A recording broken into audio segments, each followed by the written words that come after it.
Anda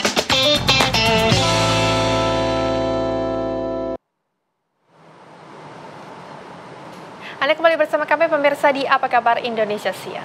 Pemirsa, fenomena pasangan hidup serumah tapi ini tanpa buku nikah yang kerap disebut dengan kumpul kebo kini makin menjadi tren di kalangan kaum muda Indonesia. Ya, menurut Kementerian Dalam Negeri bahkan lebih dari 34 juta pasangan tinggal bersama tanpa menikah.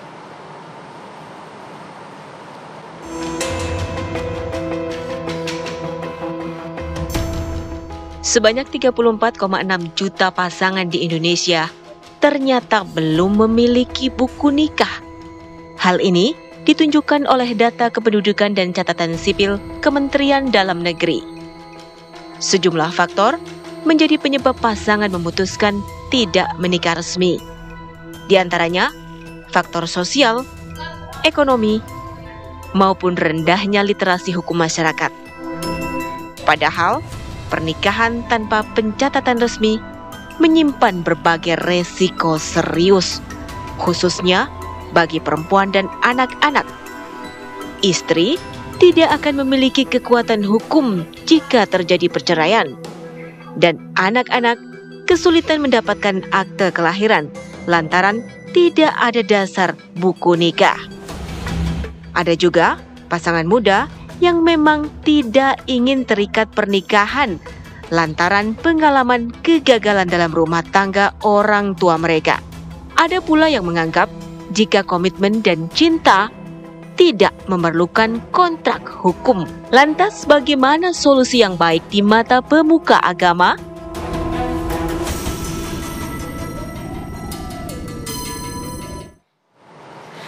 Langsung saja pemirsa, kami ajak Anda bersama dengan ahli agama ulama Gus Hayat. Assalamualaikum, sehat Gus? Waalaikumsalam warahmatullahi wabarakatuh. Sehat alhamdulillah. Semoga Mbak dan teman-teman di seluruh Indonesia yang nonton TV One sehat selalu dan bahagia. Amin, amin. Gus, kita lihat ya kemarin Kemenak tuh sempat merilis ada 34,6 juta pasangan yang tinggal serumah tanpa menikah. Yes. Kita belah lagi nih, ada yang memang tinggal bersama karena sudah menikah siri, tapi ada juga yang memang tinggal bersama dan belum menikah. Ya. Pandangan khususnya secara Islam seperti apa Gus? Yang pertama, kita harus akui dan jujur data dari Kementerian Agama yang sudah direspon di Kementerian Dalam Negeri, juga di Kementerian Kependudukan, memang angka 34,6 juta sekian itu besar sekali ya. Nah, tetapi setelah dilacak, ternyata kan mereka itu memang ada yang sudah menikah siri. Nah, kalau dalam agama Islam yang sudah menikah siri secara syariat sah, karena sudah memenuhi syarat yang ditentukan dan rukun-rukun dalam pernikahan. Memang dalam aturan hukum positif kita tetap seharusnya kalau sudah nikah siri ya dilaporkan biar tercatat di catatan negara, sehingga kalau ada problem-problem sosial atau problem keturunan, anaknya siapa, mau sekolah di mana, nanti tidak ada masalah di kemudian hari. Nah, yang problem itu jutaan dari 34, sekian itu yang tidak menikah, yang kumpul kebo. Nah, saya kira ini masalah besar untuk bangsa ini. Tapi Gus, sebetulnya kan fenomena ini marak ya, terutama di kalangan anak muda. Apa sih yang menjadi latar belakang mereka melakukan tadi kumpul kebo itu, Gus? Pertama menurut saya karena masifnya informasi teknologi yang memungkinkan mereka untuk mengakses pornografi misalnya. Video dan foto yang memungkinkan mereka akhirnya harus terjerumus dalam free sex, pergaulan bebas. Nah, saya kira salah satu solusi untuk membatasi, kalau menghilangkan sepertinya berat sekali ya. Membatasi ini pemerintah bersama masyarakat, terutama para tokoh, para ulama harus bergandeng tangan untuk bersama-sama bergerak. Karena kalau ini dibiarkan, ini akan terus membesar dan membesar lagi sehingga sangat membahayakan terhadap eksistensi bangsa. Jadi yang terancam ini tidak hanya moral dari masyarakat, moral dari anak mudanya, tetapi juga moral bangsa pada akhirnya. Jadi bangsa ini akan runtuh pada saatnya kalau membiarkan pergaulan bebas, free sex, kumpul kebo itu tidak ditindak. Padahal KUHP sudah mengatur, KUHP terbaru ya, di pasal 411, 412 ya, di 411 itu tentang perzinahan Kalau 412 tentang kumpul kebo. Itu aturannya jelas. Ancaman hukumannya 6 bulan dan dendanya 10 juta. Tapi memang ini delik aduan. Artinya kalau tidak diadukan, tidak dilaporkan, tidak bisa untuk diproses. Artinya dalam konteks ini sudah ada kerangka hukumnya yang memungkinkan untuk kita memakai itu dalam rangka membatasi kumpul kebo, kohabitasi atau yang semacamnya itu tidak merajalela. Walaupun kita menyaksikan ya, saya tadi baca berita dari Sulawesi Selatan, dari daerah lain juga sama problemnya.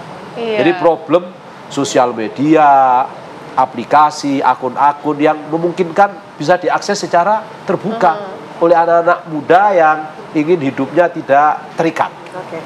Gus, kami juga ingin tahu ini kan tentunya bertentangan ya dengan syariat. Sangat gitu ya. bertentangan. Nah, peran orang tua, tokoh agama dalam hal ini seperti apa? Mungkin dari hal terkecil dulu, lingkaran kecilnya adalah dari keluarga. Menurut saya, peran orang tua ini menjadi kunci, menjadi penting sekali. Jangan sampai orang tua itu excuse. Orang tua itu membiarkan terhadap anaknya yang sudah mulai aneh-aneh. Misalnya, ketika dia tidak di pondok pesantren atau tidak di sekolah boarding, ya dia harus dikasih aturan pulang malam maksimal jam 8. Kemudian agenda anak di siang hari dimonitor kemana saja kamu. Karena kan kumpul kebo atau free sex atau yang lain itu terjadi akibat orang tua excuse. Apakah karena kesibukan atau karena alasan-alasan yang lain, yang pasti mereka tidak peduli dengan anaknya. Nah, ketika tidak peduli lah, ini cikal bakal anak butuh kehangatan. Ketika orang tua tidak bisa memberikan kehangatan, dia akan dimangsa oleh orang-orang yang pura-pura baik, tapi sesungguhnya dia adalah predator seks. Akan lari ke hal-hal lain juga akan lari pada hal-hal lain yang membahayakan, terutama di free sex tadi atau pergaulan bebas. Oleh karena itu, orang tua ini kunci. Dan orang tua tentu tidak bisa sendirian. Kita harus bersama-sama dengan tokoh masyarakat, baik ulama, tokoh pemerintah untuk bareng-bareng.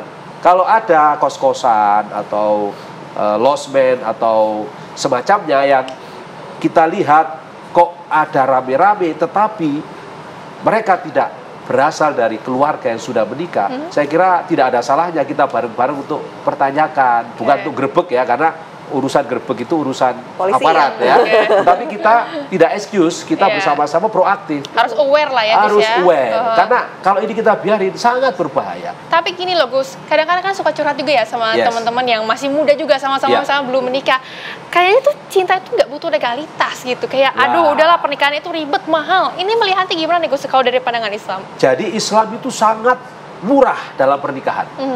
Bahkan dalam satu riwayat disebutkan, menikahlah kamu walaupun maharnya itu hatab, cincin minal hadid, dari besi. Cincin besi itu kalau sekarang berapa harganya? Udah hafal lagi. Rp2.000 mungkin, 10.000 udah bagus sekali. Nah, Islam itu mengatur pernikahan sangat simpel. Justru semakin berkah pernikahan itu ketika maharnya semakin murah. Nah, bahwa di masyarakat atau tradisi serta budaya kita ada yang mahal. Di beberapa daerah misalnya harus membawa sapi, harus membawa uang sekian, membawa emas, itu kan tradisi. Nah, saya kira ini juga perlu kita sosialisasikan. Kalau yang ada, yang punya silahkan pakai tradisi. Tapi kalau nggak ada, Islam mengatur nikah itu walau bihotamin minal hadid, boleh dengan sangat murah. Oleh karena itu, saya kira kita perlu edukasi besar-besaran untuk kita jelaskan bahwa menikah itu barokah. Orang miskin kalau menikah jadi kaya, itu jaminan dari Allah. Yughnihimullah, yakunu fuqara'a yughnihimullah. Kalau kamu fakir, nikahlah, kamu akan kaya. Nah, sudah menikah belum? Sudah. Belum. Nah, ini belum. Ya, kita doain segera menikah. Amin, amin. Yang sudah menikah, ngerasa kan dulu kita berangkat ke Jakarta nggak punya apa-apa, sekarang punya rumah, punya mobil, dikasih anak. Memang pasti ada problem dalam keluarga, itu normal.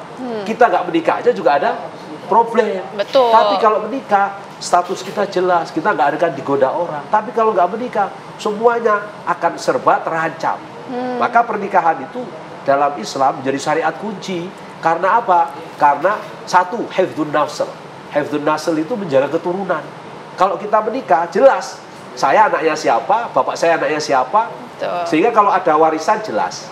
Kalau saya menikah, terutama anak perempuan, walinya kan harus bapak laki-laki, jelas. Tapi kalau nggak menikah, kalau ada yang mati dari mungkin orang tua kita, nggak dapat warisan kita. Terus kalau nikah, siapa bapaknya nggak jelas, rame-rame misalnya. Na'udzubillah kan? Iya, amin-amin itu. Oleh karena Amin-amin, itu Gus. pernikahan itu penting.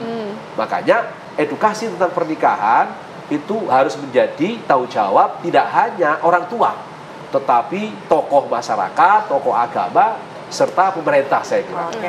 Kalau gitu Gus, solusi konkret agar pernikahan ini tidak hanya menjadi anjuran begitu ya. Tentunya ada kesiapan mental, materi, psikis, seperti apa? Saya kira pemerintah melalui Kementerian Agama sudah membuat seperangkat aturan, misalnya sebelum menikah harus melalui pendidikan pranikah. Nah itu ada penyuluhan pranikah. Nah pendidikan pranikah, penyuluhan pranikah ini kan sebagai antisipasi agar dalam proses pernikahan setelah seorang dianggap memenuhi syarat itu bisa berjalan dengan baik sehingga tidak menimbulkan masalah. Kan problem berikutnya setelah pernikahan kalau orang itu tidak ready lahir batin kan perceraian.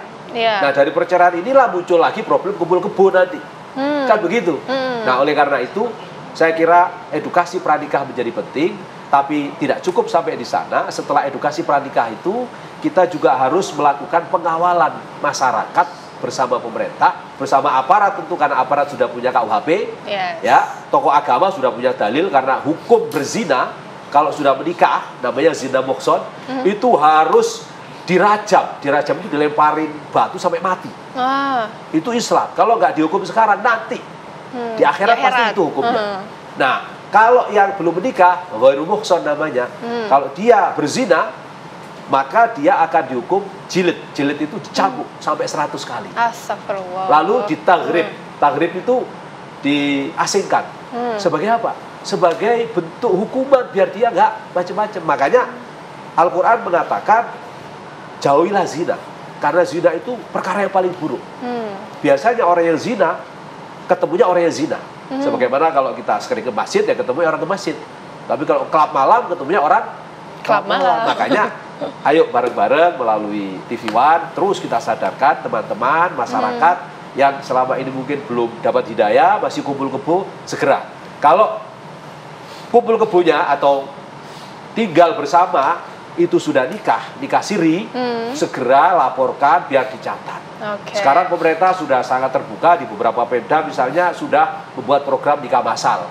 Udah ikut. Ada dasar hukumnya ya? Ada dasar. Baik. Tapi yang belum menikah, kalau ternyata yang dilakukan selama ini salah dan sudah nonton TV One ini, segera datangi kiai atau ustadz atau orang tua untuk diakadkan. Yang dulu mungkin khilaf salah, tobat sama Allah. Nah, tapi setelah itu menikah dengan sah, silakan. Lebih nikmat dan lebih enak pernikahan itu. Tapi rezeki ya, undang rezeki ya. Ketakutan. Terima kasih ya Gus Said sudah bergabung bersama kami di Apa Kabar Indonesia Siang. Ini membuka mata juga ya. Betul, jauhilah kumpul kebo. Iya, untuk Rehana juga hati-hati nih. Aduh ya nih, belum nemu. Semoga jodohnya adalah orang yang nonton. Oke, terima kasih. Assalamualaikum Gus. Waalaikumsalam warahmatullahi wabarakatuh. Dan tentunya pemirsa usaha jeda Apa Kabar Indonesia Siang akan kembali menemani Anda dengan serangkaian informasi lainnya. Tetaplah bersama kami sesaat lagi.